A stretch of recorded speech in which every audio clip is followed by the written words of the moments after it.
Every week, there seem to be those stories that just stick out to people and really get them talking, and those are the ones we're discussing today. KAKE's Jordan Shefty is here. And what were people talking about this week? Well, Mike and Jamel, each Friday I hit the streets to find out what news stories stood out to people for the week. Last week, Romney's VP selection was a big talker, as was the Burlington Coat Factory shooting and the outbreak of West Nile. Here's what people were talking about.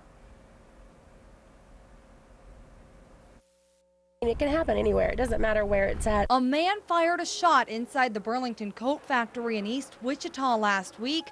Even though no one was injured, the incident still hit close to home. Well, it was the shooting there at the Burlington Coat Factory over on East Kellogg. That looked like that was a real bad happening there for the customers and the staff as well. Kind of makes me leery sometimes, but you can't go around being scared of life because of what other people might do. It just shows you you're not immune to it. It can hit anywhere. You just got to watch your back all times.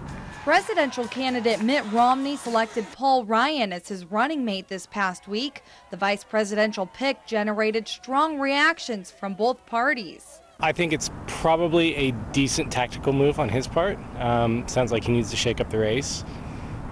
So as far as motivating his base, I think it's probably a good idea. Oh, they're kind of excited about Mitt Romney's new running mate. That sounds kind of interesting, kind of spiced up the debate of things. I think that's kind of fun. That's not a bad choice, I don't think. One of the things I'm disappointed in is the way that the candidates are attacking one another. It's pretty weird. I think the Republicans are going off a cliff with Ryan.